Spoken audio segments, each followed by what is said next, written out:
The MCU, by some metrics, has been going through a rough time as of late.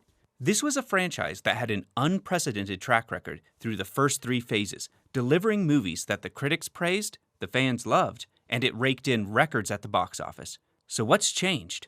There's a lot of contributing factors that we can point to, from coming off the high of Endgame, rebuilding a new story arc after 10 years, or the pandemic causing issues in production. But with the release of Guardians of the Galaxy Volume 3, I think I can point to perhaps the biggest secret ingredient missing as of late. When you watch Guardians 3, it feels as if you're looking into a time capsule back into 2020, when Marvel was still in their prime and firing at all cylinders. It reminded us why we fell in love with the franchise to begin with. And to me, it all comes down to characters. Think back to what launched this entire cinematic universe. It wasn't some revolutionary tour de force in narrative structuring. Most of their films follow this pretty standard hero's journey or other known formulas. Even the makers of the original Iron Man are on record saying that sometimes they were writing the movie on set or felt as if they were working on, say, the most expensive student film ever made. What made Iron Man successful was as a big character piece, grounded in a pitch-perfect casting and a satisfying emotional arc. This was further continued in both Captain America and the first Thor, delivering us vastly different characters with phenomenal casting. We wanted to go on an adventure with them and root for them, but they didn't always make it easy. These were not static characters. They were imperfect people who often in future movies fell prey to their base flaws. And the writers were always good to include major character weaknesses, such as Tony Stark's ego, Steve's inability to ever compromise or bend his moral compass, Thor's arrogance, Banner's fear of himself, or Black Widow's shady past. But this also makes it much more satisfying when they grow beyond those flaws and past traumas, leading to complete emotional journeys that cross over through many films. In my personal opinion, it was this great character work that made Marvel a king of the box office. This is in stark contrast to many of the new characters, whether it be wooden, boring people or uninteresting knockoffs of established characters, soulless robots who we really don't care about, or just D-listers who fail to stand out in their introduction. Or I guess just a few of the just outright unlikable jerks in general. This is no fault of the actors, who are all really talented and great picks in many of these roles. It's not to say that all the new characters from phases 4 and 5 are bad, but they do often lack the defining big characters with big personalities and key flaws that the main 6 Avengers from Infinity Saga had. They miss the feeling that when the story is over, they have gone through some major change or have overcome a hurdle in their own personal characteristics. And this brings us all the way back to Guardians of the Galaxy Volume 3, and James Gunn's difficult task of giving these legacy characters a satisfying conclusion to their various arcs. It's a big ask, but in my opinion, Gunn sticks the landing. This may be one of Marvel's most emotionally heavy and emotionally satisfying movies, because we have grown to care and like this cast of wacky characters, each with a very distinct and unique personality, not just to each other, but also to the wider cast of Marvel characters within the MCU. It's because we care that it makes us fear for all of their safety through this so-called final film. We want them to make it out okay, but even more than that, we want them to overcome their personal demons. The easiest example to point to is Star-Lord, where the film continues to build on his journey of maturity.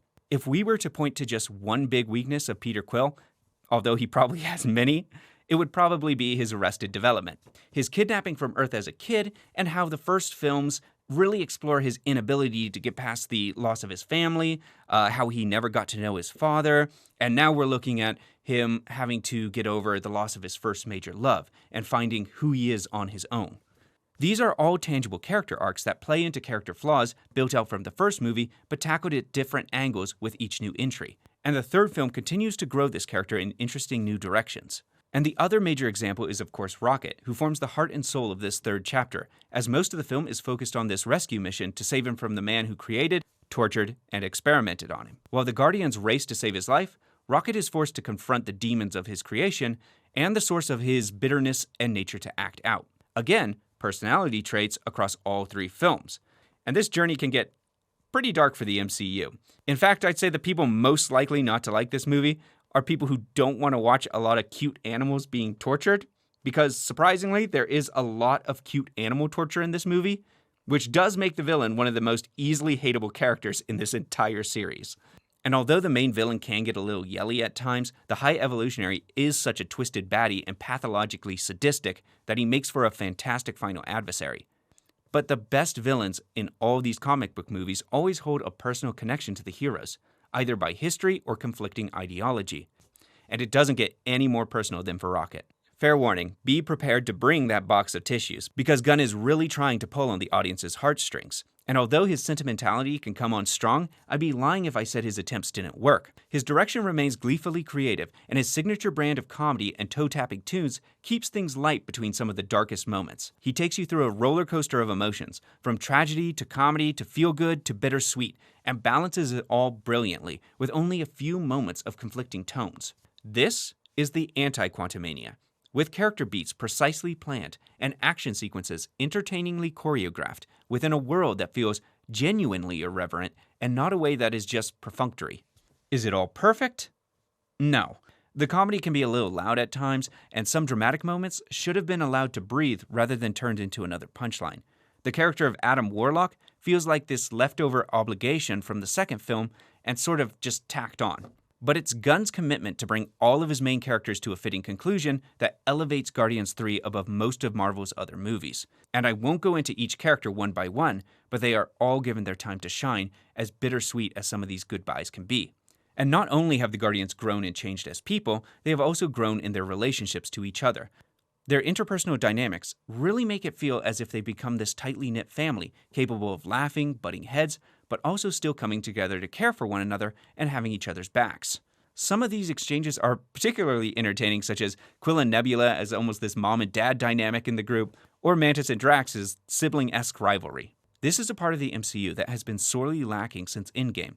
Movement away from event films like the Avengers has led to characters feeling like they're this kind of island, adrift alone, or solo properties having to have things shoehorned in order to serve a bigger narrative. There is no place for the vast array of characters to come together and start building authentic relationships with each other, like the original 6 Avengers had. There is certainly nothing in Phases 4 or 5 as rich or complex as Tony and Cap's frenemy rivalry, which formed a great crossing character arc for the last saga.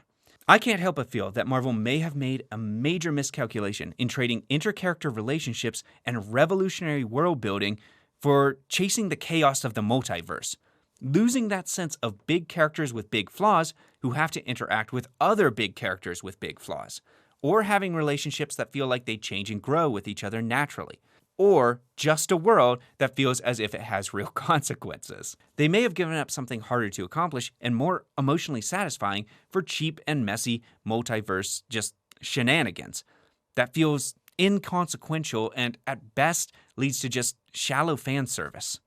But Guardians of the Galaxy Volume 3 stands in rebellion against the current model of the franchise, and a reminder of why the old model worked so well. It is further proof that the true strength of the Marvel brand lives in its characters and the power they have to make us return to the theater to watch their next adventure.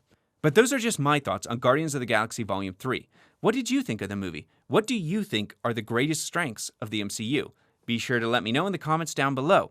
Like and subscribe, and as always, keep those reels turning. Thank you very much.